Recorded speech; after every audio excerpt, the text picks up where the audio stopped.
Ikhwafillah rahmatullahi alaikum.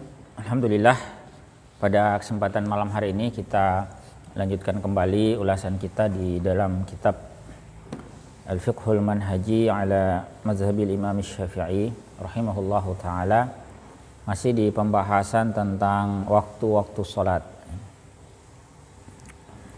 atau tepatnya al-awqatul lati tukrahu fiha shalah, waktu-waktu yang dibenci ya padanya melaksanakan sholat, ya, tukrahu. Sebetulnya kata tukrahu itu biasa juga dimaknai makruh, ya.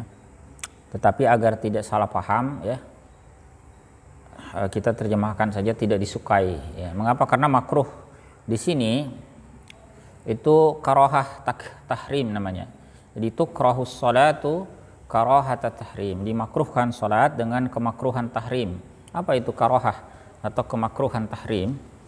Jadi dia itu meskipun disebut makruh tetapi berdosa ketika melakukannya, ya, makanya kita tidak terjemahkan dengan makruh, ya, agar tidak salah paham. Jadi karohah tahrim itu sekali lagi kalau dilanggar meskipun namanya makruh atau karohah tetapi pelakunya itu berdosa, ya. Nah, jadi istilah karohah itu biasanya ada dua macam, ya. Ada yang disebut dengan karohah tahrim, ada karohah tanzih, ya. Nah, karohah tahrim inilah yang dekat sekali dengan keharaman, bahkan yang melakukannya dianggap berdosa. Sementara karohah tanzih, inilah yang biasa kita maknai dengan makruh itu, ya. Jadi kalau ada istilah karohah tanzih itu, ya, tidak keliru kalau dimaknai dengan makruh. Tapi kalau karohah tahrim, itu berdosa pelakunya, ya. Jadi kalau makruh itu kan pelakunya tidak berdosa, tapi karohah tahrim pelakunya dianggap berdosa. Nah, apa bedanya karohah tahrim ini dengan haram? Kalau haram itu dalilnya qat'i, ya. Jadi tidak mengandung takwil lagi. Pemaknaannya itu tidak lagi beragam, itu namanya haram. Misalnya keharaman khamar, ya, haraman riba, ya, dan sebagainya, itu disebut haram. Tapi kalau dalilnya itu bisa diinterpretasikan beragam atau bisa dimaknai berbeda, multi tafsir lah kalau bahasa sekarang, maka itu meskipun dilarang tetap berdosa pelakunya, tetapi istilahnya bukan haram melainkan karohah tahrim, ya. Mudah-mudahan bisa dipahami, ya. Itu sedikit perbedaan istilah, ya, antara karohah tahrim dan karohah tanzih, ya. Jadi tukrahus sholatu karohah tahrim, dimakruhkan sholat dalam kondisi waktu-waktu ini dengan kemakruhan yang tahrim, ya. Jadi sudah mengerti, ya, maksudnya, ya. Jadi makruh di sini bukan lagi tidak berdosa, ya, tetapi berdosa pelakunya karena karohahnya tahrim. Yang pertama sebetulnya ada tiga, ya, tapi beliau menyebutkannya dua di sini. Nomor satu itu ada dua gabungan. Yang pertama adalah indal istiwa'i, ketika istiwa. Istiwa itu saat matahari tepat berada di atas kita di siang hari, ya. Makanya kalau waktu zuhur itu pastikan betul matahari sudah tergelincir, sudah zawal. Kalau pas di tengah itu waktu yang dilarang. Ada pengecualiannya, illa yaumal jum'ah, kecuali pada hari Jumat. Jadi pada hari Jumat itu tidak berlaku, ya, ketentuan waktu yang dilarang ini. Jadi misalnya hari Jumat, ya, kita misalnya masuk masjid itu biasanya kan sebelum waktunya, kan. Kalau sudah waktunya kan berarti kita terlambat. Jadi katakanlah misalnya kita masuk jam 11 atau setengah 12. Nah, di antara yang dianjurkan itu kan kita memperbanyak ibadah sambil menunggu khatib, tilawah Al-Quran, berzikir, ya, termasuk juga sholat sunnah mutlak, silahkan, ya. Sholat sunnah Anda perbanyak juga silahkan. Nah, jangan khawatir dengan waktu-waktu terlarang itu, karena hari Jumat dikecualikan, ya, untuk waktu istiwa. Kemudian yang kedua, atau masih dalam poin 1, ya, di sini dituliskan itu adalah wa ba'da sholatis subhi hatta tartafi asy-syamsu karamhin fin nazar. Setelah sholat subuh. Sampai apa? Jadi yang terlarang itu adalah setelah sholat subuh sampai meninggi matahari kira-kira seperti satu tombak ya, dalam pandangan itu. Atau mulai masuknya waktu duha. Kira-kira kalau sekarang ya untuk kota Kendari misalnya sekitar jam 6 lah ya. Jam 6, bahkan kurang kalau sekarang ya, karena waktu subuh itu kan jam 4 lebih itu kan, belum setengah 5 itu sudah subuh sekarang. Setengah 6 itu udah terang, sudah mulai terang. Jadi jam 6 kurang itu sudah habis waktu yang terlarang itu. Jadi sudah boleh melaksanakan sholat misalnya sholat duha ya. Meskipun nanti waktu afdolnya sholat duha itu agak mundur sedikit, bukan di awal ya, melainkan ya kira-kira berlalu sepertiga ini ya, sudah naik matahari ya, sudah mulai agak panas. Nanti kita bahas khusus di waktu sholat duha. Nah, itu poin pertama yang beliau sampaikan. Jadi di poin pertama ini ada dua sebetulnya ya. Jadi ada waktu istiwa kecuali hari Jumat, dan ada waktu setelah sholat subuh sampai matahari itu naik agak tinggi kira-kira setengah tombak ya. Atau ya jam 6 lah ya, kurang lebih kalau sekarang. Kemudian yang kedua, wa ba'da sholatil asri hatta taghruba syams, setelah sholat asar hingga terbenamnya matahari. Jadi itu waktu yang juga dilarang untuk sholat, setelah sholat asar sampai tenggelamnya matahari. Tenggelam ini tenggelam sempurna ya. Jadi bukan tenggelam baru sebagian. Kalau tenggelam sebagian itu kan masih ada yang kelihatan sedikit di atasnya tuh. Masih kelihatan sedikit misalnya begini ya. Nah, bukan begitu yang dimaksud. Yang dimaksud itu adalah betul-betul dia hilang, tenggelam. Karena menandai masuknya waktu maghrib. Yang lalu kan kita sudah bahas. Jadi waktu maghrib itu ketika matahari sudah tenggelam, bukan sementara. Ya, kalau masih ada kelihatan berarti belum. Sampai hilang mataharinya. Nah, wa dalilu dzalik, dalil hal tersebut ma rawahu Muslimun an Uqbah bin Amir radhiyallahu anhu qala ya. Ini riwayat Muslim dari Uqbah bin Amir radhiyallahu anhu, beliau berkata, "Salasu sa'atin kana Rasulullah sallallahu alaihi wasallam yanhana an nusalliya fihinna wa an naqbara mautana."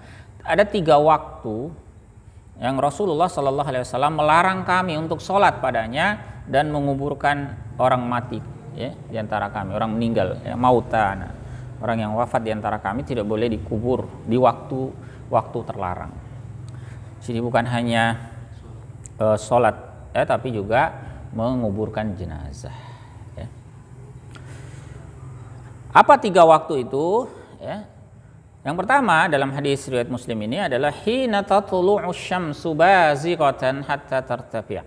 Ketika terbit matahari ya naik ya sampai meninggi ya, kira-kira tadi tingginya itu ya setengah tombak itu di jam-jam 6 lah kalau sekarang. Yang kedua, wahina yaqumu qa'imaz zahirati hatta tamila syams, ketika dia tegak di waktu zahirah, waktu zuhur ya, waktu zahirah itu waktu tampak jelas ketika berada di tengah ya, di tengah langit. Hatta tamila syams, sampai tergelincir matahari. Jadi kalau masih di atas masih belum boleh sholat. Begitu dia bergeser sedikit, baru boleh laksanakan sholat. Nah, cara mengetahui bergeser kan kemarin kita sudah sampaikan ya. Cara sederhananya ya, Anda bisa berdiri di terik matahari, lihat bayangan Anda. Kalau sudah mulai muncul bayangan Anda ke arah timur, berarti apa? Sudah tergelincir. Karena mataharinya berarti sudah ke barat sedikit. Tapi kalau belum ada di sebelah timur, berarti belum masuk waktu zuhur. Kemudian ikhwafillah rahmatullahi alaikum, yang ketiga, wahina tadayyafa syamsu lil ghurubi hatta taghrub, ketika ya mulai terbenam matahari sampai sempurna. Jadi ketika mulai terbenam itu ya sampai sempurna. 3 ya disebutkan di dalam hadis ini. Kemudian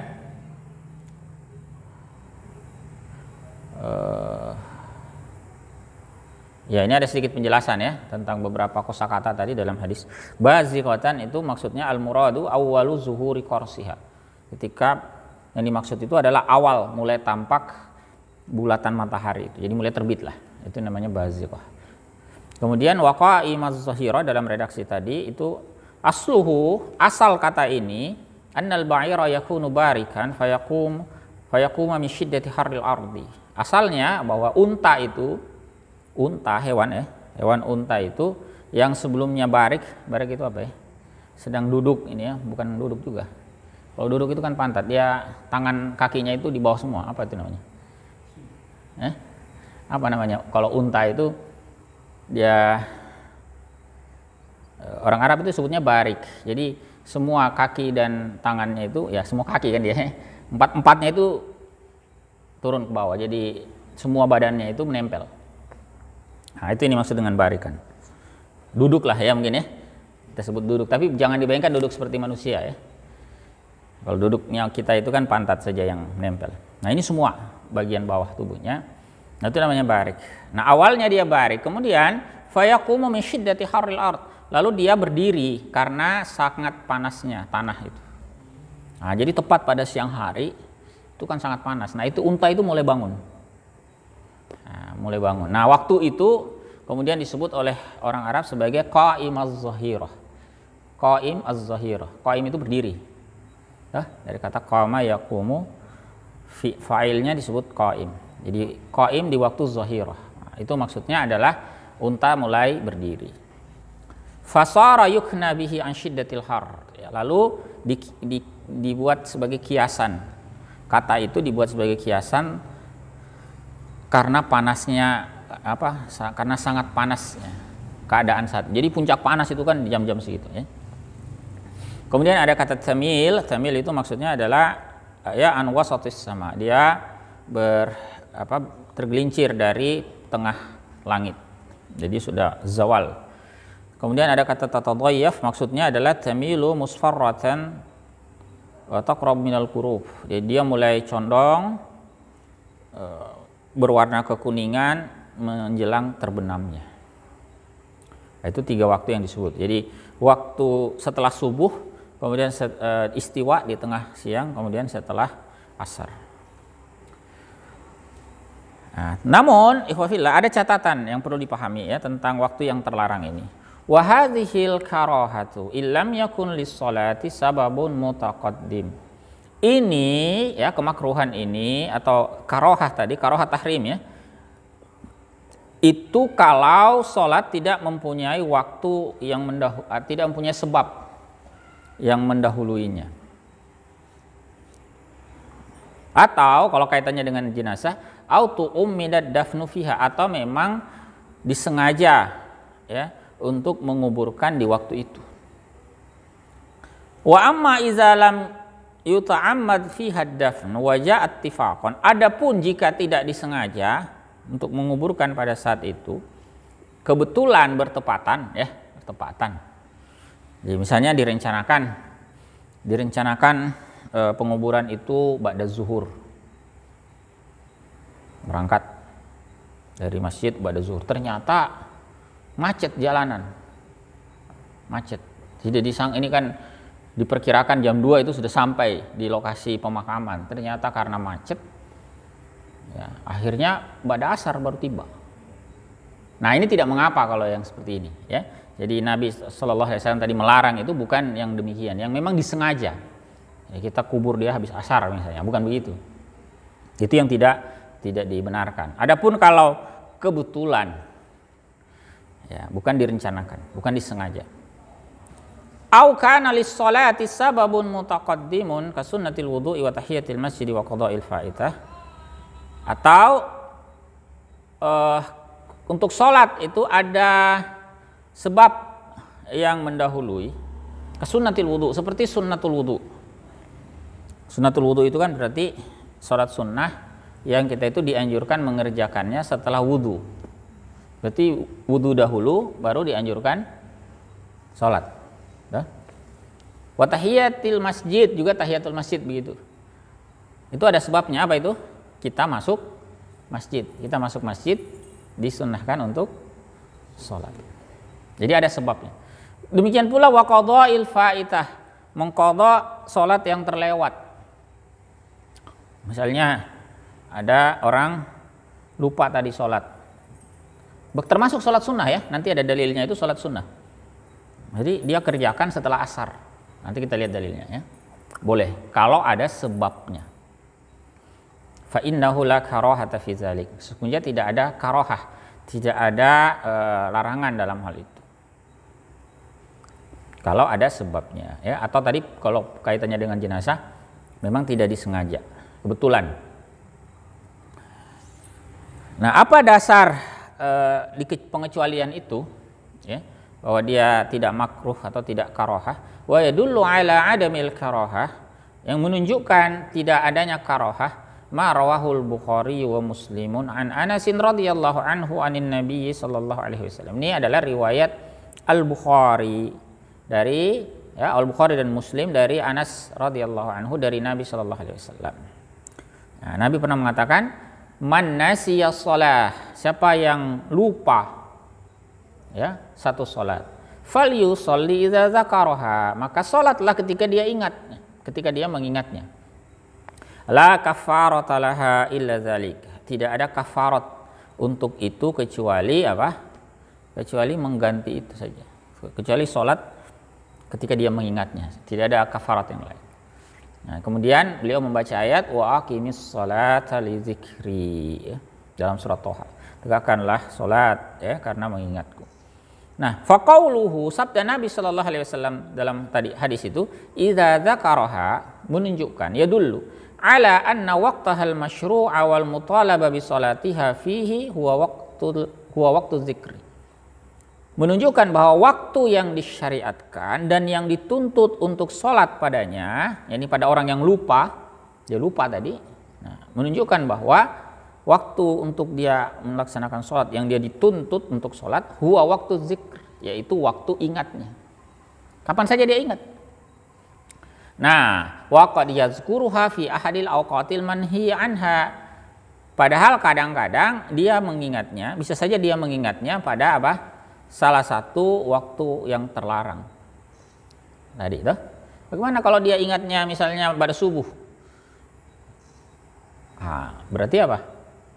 Fal yusalliha, sholat, laksanakan sholat itu ya. Fal yusalli idza dzakaraha ya. Kapan saja apabila dia telah mengingatnya, meskipun itu adalah waktu yang terlarang. Fadalla ala istisna'i dzalika minan nahyi, maka menunjukkan ya, hal itu menunjukkan pengecualian ya, dikecualikannya hal tersebut dari larangan. Nah, ya, jadi kalau ada sebab, ada alasan ya, kalau dalam riwayat ini adalah dia lupa, kapanpun dia ingat, meskipun dari waktu-waktu yang terlarang tadi, silakan dia mengerjakannya tanpa karohah. Kemudian dalil yang lain, ini mungkin yang lebih jelas ya. Wa ma rawahul Bukhari wa Muslimun an Ummi Salamah radhiyallahu anha ya. Hadis yang diriwayatkan oleh Al-Bukhari dan Muslim dari Ummu Salamah. Ini salah satu istri Nabi sallallahu alaihi wasallam ya, radhiyallahu anha. Annahu sallallahu alaihi wasallam, bahwasanya beliau Nabi sallallahu alaihi wasallam shalla raka'ataini ba'dal asr. Salat 2 rakaat setelah asar. Ya, padahal tadi ada hadisnya tuh terlarang, tapi kok Nabi ini melaksanakan ya sallallahu alaihi wasallam salat 2 rakaat setelah asar. Maka fasa ya fasa'alathu an dzalik, lalu dia menanyai beliau ya tentang hal itu. Faqal, lalu beliau bersabda, beliau menjawab ya, ini Ummu Salamah bertanya, kenapa Nabi melaksanakan salat 2 rakaat setelah asar? Bagaimana penjelasan Nabi sallallahu alaihi wasallam? Ya binta Abi Umayyah, wahai putri Abu Umayyah, sa'alti 'anil rak'ataini ba'dal 'asr, engkau telah bertanya tentang 2 rakaat setelah asar. Wa innahu atani nasun min Abdil Qais, sesungguhnya telah datang kepadaku beberapa orang dari kabilah Abdul Qais. Ini nama kabilah ya. Jadi ada yang datang kepada Nabi SAW, dan itu dilakukan setelah zuhur. Jadi setelah sholat zuhur ada yang datang. Nabi belum sempat sholat sunnah. Fasyaghaluni 'ani raka'ataini allataini ba'da zuhri. Mereka kemudian menyibukkan aku dari 2 rakaat yang ada setelah zuhur. Jadi mestinya setelah sholat zuhur itu Nabi sholat 2 rakaat sholat sunnah ba'diyah zuhur. Tetapi karena ada rombongan dari Abdul Qais ini, sehingga Nabi menemui mereka, beliau tidak menunaikan sholat sunnah itu setelah zuhur tadi. Kemudian beliau katakan fahuma hatani, maka kedua sholat itu adalah ini. Maksudnya yang beliau kerjakan setelah asar. Bisa dipahami ya? Nah, padahal tadi kan setelah asar dilarang melaksanakan sholat. Tapi ternyata Nabi Shallallahu Alaihi Wasallam sendiri melakukan itu. Nah, ada penjelasannya bahwa apa? Beliau mengganti sholat yang tadi terlewat, meskipun sholat sunnah. Ya, maka ini menjadi dasar ya, mentaksis ya keumuman larangan tadi, bahwa ada di antara larangan itu yang dikecualikan. Kemudian waqisa 'alal qada'i ghairuhu mimma lahu sababun mutaqaddimun minas shalawat. Bukan hanya salat qada ya, bahkan juga dikiaskan terhadap qada selainnya. Nah, ini salat yang lain, mimma lahu sababun mutaqaddimun minas shalawat, yang juga mempunyai sebab sebelumnya ya dari salat-salat yang lain. Jadi apa dasarnya salat tahiyatul masjid boleh dikerjakan? Nah, misalnya gini tuh, habis salat jamaah asar, kita tahu ada kajian di mana gitu ya, ketemu orang misalnya, atau kajian di masjid lain 4:30 sore, kita datanglah ke sana, masuk masjid, padahal kita tadi sudah sholat asar ya, masuk masjid lagi, maka tetap dianjurkan untuk sholat sunnah tahiyatul masjid. Nah, bukannya tadi ada larangannya? Iya, ada larangannya, tapi ada pengecualiannya juga. Dari mana dasar pengecualiannya? Kias ya, dikiaskannya sholat-sholat tersebut yang punya sebab dengan qada yang dilakukan oleh Nabi Shallallahu Alaihi Wasallam. Ya, bisa dipahami ya? Ya. Kemudian ada pengecualian lagi. Wa yustasna min hadzan nahyi mutlaqan haramu Makkah. Nah, dikecualikan juga dari larangan ini secara mutlak, itu adalah tanah haram Mekah. Haram Mekah itu maksudnya tanah haram Mekah. Maksudnya kalau di Mekah tidak perlu khawatir dengan larangan-larangan ini, Anda bisa sholat kapan saja. Ya. Liqaulihi sallallahu alaihi wasallam, ini berdasarkan sabda Nabi sallallahu alaihi wasallam ini kepada Bani Abdul Manaf. Bani Abdul Manaf ini kan dahulu bertugas mengurusi jamaah haji, mengurusi Ka'bah. Ya. Kemudian Nabi sampaikan kepada mereka, ya Bani Abdi Manaf, wahai Banu Abdi Manaf, la tamna'u ahadan tawafa bihadzal baiti wa shalla ayyata sa'atin sya'a min lailin aw nahar. Janganlah kalian melarang, janganlah kalian mencegah seorang pun ya bertawaf di rumah ini, di bait ini, maksudnya di Baitullah Ka'bah, siapapun boleh bertawaf, jangan dilarang. Wa shalla, dan juga salat ayyata sa'atin sya'a, kapanpun waktu yang dia inginkan. Ya. Min lailin au naharin, ya, baik itu malam atau siang. Jadi sepanjang waktu. Ya, kalau Anda nanti ya misalnya melaksanakan haji atau umroh ada di tanah haram ya, dekat Ka'bah, tidak usah khawatir dengan waktu-waktu larangan. Salat silakan, mau tawaf mau salat kapan saja silakan. Boleh. Ya. Ini hadis riwayat At-Tirmizi dan Abu Dawud. Wallahu a'lam bissawab. Ya, demikian ikhwafillah rahmatullahi alaikum ulasan kita pada kesempatan hari ini, yakni tentang waktu-waktu yang terlarang. Ya, jadi terlarangnya di situ karoha tahrim. Kalau dilanggar berdosa. Ya, meskipun istilahnya karohah, yang kadang-kadang diterjemahkan dengan makruh tahrim, hati-hati ya, bukan makruh dalam pengertian makruh yang biasa kita dengar itu. ya mengerjakannya tidak berdosa, meninggalkannya dapat pahala, kan biasa begitu toh, makruh yang biasa itu. Nah, itu makruh tanzih sebetulnya, lebih dekat pada makruh tanzih. Kalau makruh tahrim itu berdosa orang yang melanggarnya, dan itu jangan dilanggar. Tetapi ada pengecualiannya tadi, ya, ada beberapa pengecualian, ya. Ini yang pertama, untuk sholat-sholat yang punya sebab, silakan. Nah, tadi saya lupa singgung tentang sholat jenazah. Sholat jenazah itu termasuk yang punya sebab, ya. Apa sebabnya orang sholat jenazah? Ya karena ada orang yang meninggal tuh disolati. Jadi boleh dilakukan kapanpun. Yang tadi ada larangannya itu kan kaitannya dengan memakamkan, menguburkan. Itu pun kalau disengaja di waktu itu. Nah, kalau misalnya tidak disengaja kebetulan, seperti tadi macet, atau sudah sampai jam 2 digali tapi lama ternyata prosesnya itu, entah batunya keras, entah bagaimana lama gitu, baru bisa pada asar baru, ya itu juga nggak masalah, itu namanya kebetulan, ya bukan disengaja. Ya, kemudian pengecualian lain adalah di tanah haram. Nah, ini mutlak kapan pun, siang malam, ya tidak perlu khawatir dengan waktu-waktu terlarang. Wallahu a'lam bishawab, ya. Demikian ikhwafillah.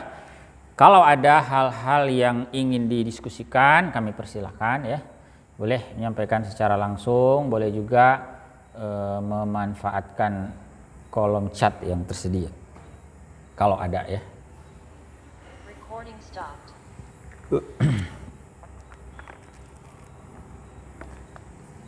Recording in progress. Silakan.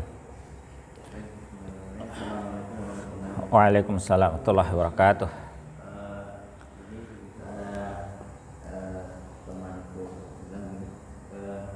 Bolehkah kita dalam sholat kita itu pakai apakah harus bermazhab atau bolehkah kita tuh pakai misalnya mazhab-mazhab beberapa mazhab dalam sholat itu? Apakah memang kita wajib bermazhab atau tidak? Ya, baik. Ada lagi mungkin yang lain? Ya. Kalau bisa agak spesifik dengan topiknya, ya. Nanti kalau tata cara sholat, insya Allah nanti kita akan bahas, ya. Jawaban ringkasnya, ya prinsipnya bermazhab itu tidak wajib, prinsipnya. Kalau memang Anda bisa menggali langsung dalil itu. Kalau tidak bisa, ya ikutlah ulama yang bisa menggali. Nah, begitu. Sederhananya begitu, ya. Silakan, iya silakan kalau ada. Waalaikumsalam warahmatullahi wabarakatuh. Abeli Ustaz. Iya silakan. Ustaz, ini saya mau bertanya, ini kadang kita lihat kalau kita sholat di masjid, kemudian ada sholat yang menyolatkan mayit, Ustaz. Iya. Dalam kondisi menyolatkan mayit, kemudian masih ada yang sholat gitu. Itu bagaimana, Ustaz? Mestinya orang yang sholat itu harus berhenti atau ikut menyolatkan mayit atau seperti apa, Ustaz? Iya. Waalaikumsalam warahmatullahi wabarakatuh. Ya. Ada lagi mungkin yang lain?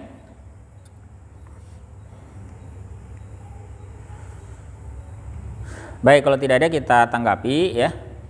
Jadi misalnya ada kasus begini, ya. Orang tadi sholat asar misalnya, ya. Habis sholat asar kan sholat jenazah, ya, sudah diumumkan misalnya oleh pengurus masjid, ya, bahwa nanti setelah sholat asar kita sholat jenazah, ya. Ternyata setelah salam itu masih banyak orang masbuk, ya. Jadi setelah imam salam dia masih berdiri menunaikan sholat asar beberapa rakaat, yang tadi misalnya dia hanya dapat 1 rakaat imam, berarti kan dia tambah 3 rakaat. Nah, sementara imam itu karena sudah salam dia lah kemudian mengajak jamaah untuk sholat jenazah. Bagaimana orang yang tadi masbuk yang masih mengerjakan sholat asar, ya teruskan sholat asarnya, ya. Jadi sholat asarnya tidak diberhentikan, lanjut. Kenapa? Karena sholat asar itu fardu yang wajib dia tunaikan. Tidak ada alasan syar'i untuk menghentikan sholat fardu, Ya, apalagi fardu ain untuk mengerjakan sholat fardu kifayah. Jadi sholat jenazah itu fardu juga hukumnya, tetapi fardu kifayah. Bahkan andai satu orang saja yang mengerjakan cukup. Tidak harus sholat jenazah itu berjamaah. Ya, tidak harus sholat jenazah itu banyak orang, satu pun sah. Ya, tentu kalau banyak, ya banyak juga yang mendoakan, ya lebih bagus. Tapi kalau dalam kondisi seperti tadi masih ada orang masbuk, ya nggak apa-apa, yang masbuk ini tidak perlu ikut sholat jenazah itu. Dia bisa melanjutkan sholat asarnya yang kurang beberapa rakaat misalnya. Setelah itu dia salam. Nah, kalau setelah dia salam masih dapat jamaah, misalnya dia hanya terlambat 1 rakaat misal toh, cepat toh. Misalnya dia masih dapat orang sholat jenazah, dia boleh ikut. Ya, pada orang jamaah yang masih menunaikan sholat jenazah. Ya, mudah-mudahan bisa dipahami ya. Jadi tidak ada alasan syar'i orang yang sholat asar tadi yang terlambat itu kemudian menghentikan sholatnya dan mengikuti sholat jenazah. Mudah-mudahan bisa dipahami ya. Wallahu a'lam. Terakhir kalau masih ada, ya, oh iya. Terakhir kalau masih ada, ikhwafillah, silakan.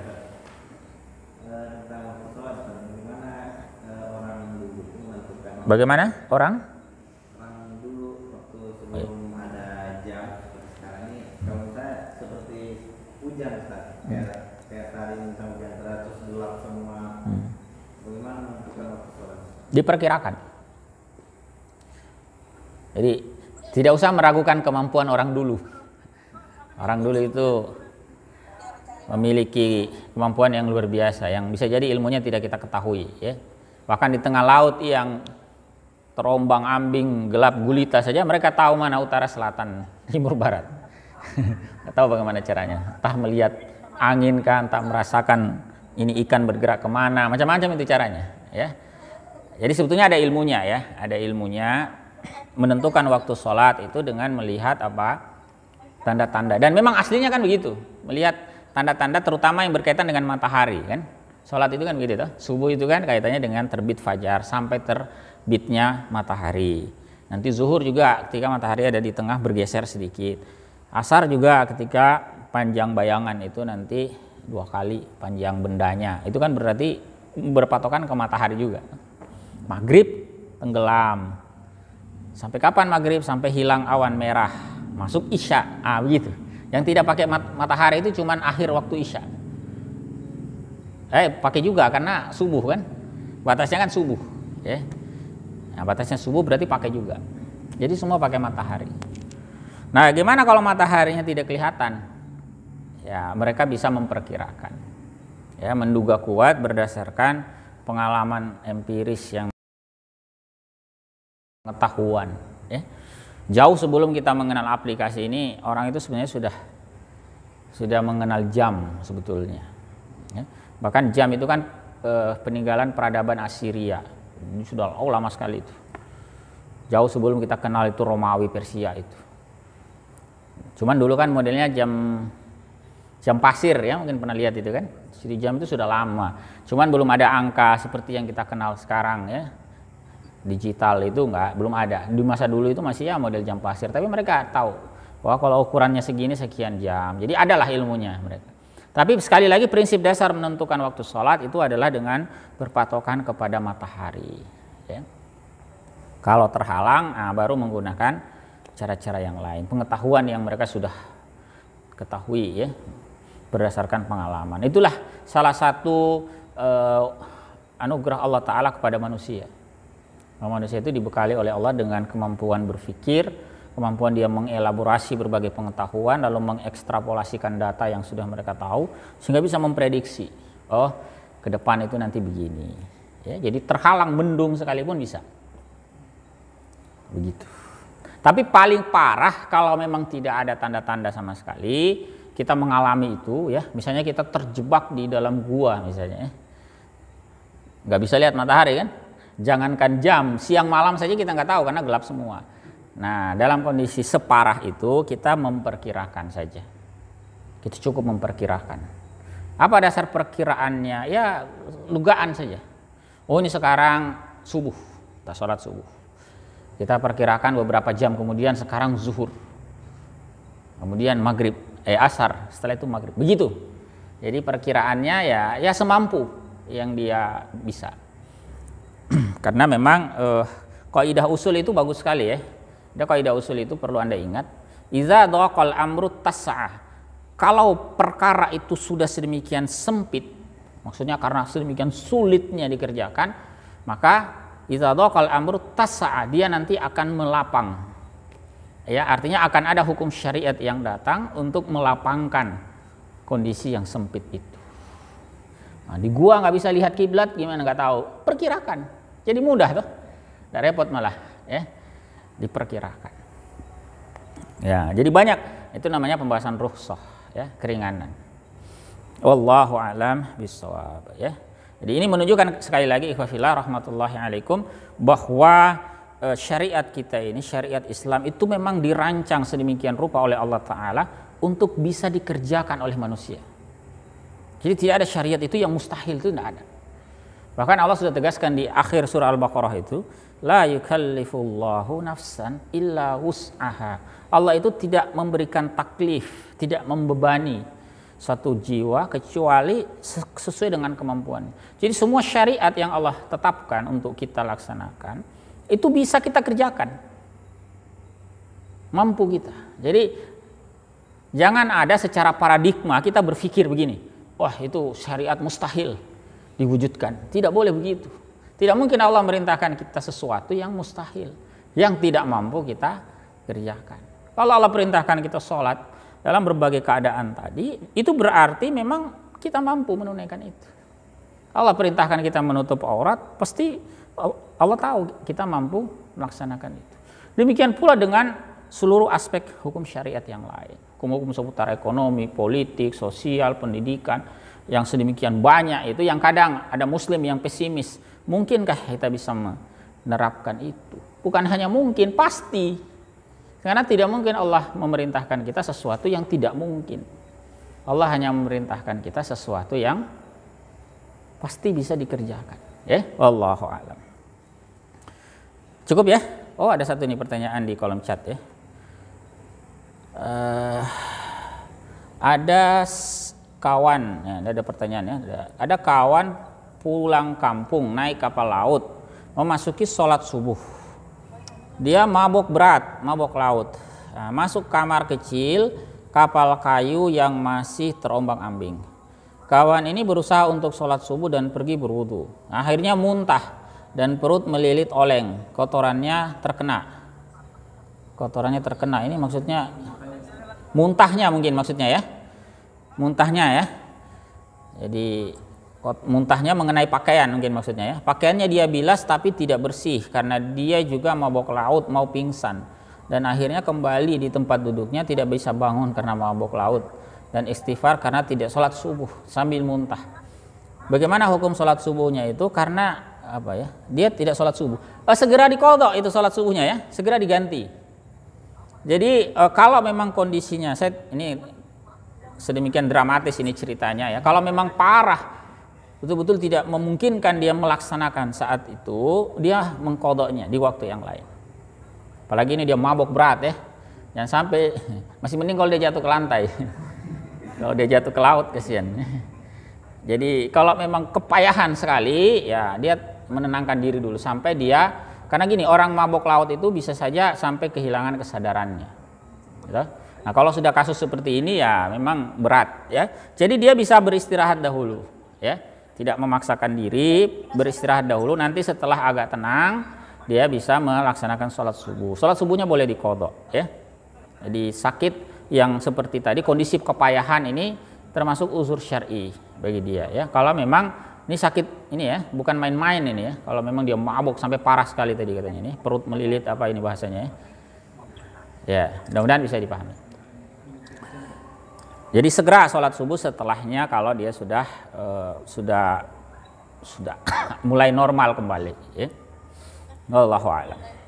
Ya, assalamualaikum Pak Ustaz. Waalaikumsalam warahmatullahi wabarakatuh. Maafin saya berat di Raha, ini ada acara keluarga. Oh ya, barakallah Prof. Ya, silakan Prof. Ya mungkin sudah, saya baru bergabung, saya teringat pada acara keluarga. Ini Pak Ustaz, ada yang satu kasus yang sering dilaksanakan oleh keluarga kita walaupun demikian sehingga dia titip bertanya begitu. Ini ada suatu kejadian karena kesibukannya bahkan semacam lupa.